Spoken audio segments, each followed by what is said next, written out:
shi abokin kowa mai san gyara gari.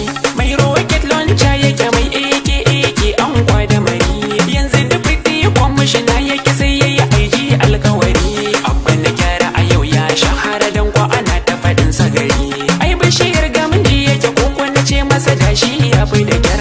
Giwa ta wuce bangaza masu shirin ta kasa na ce fa ahir. Ko da ba su da lissafi sun san tare da ita girmi biyar. Amma lai yake ji da kaya shi jaki in ya dauka dole ya yar.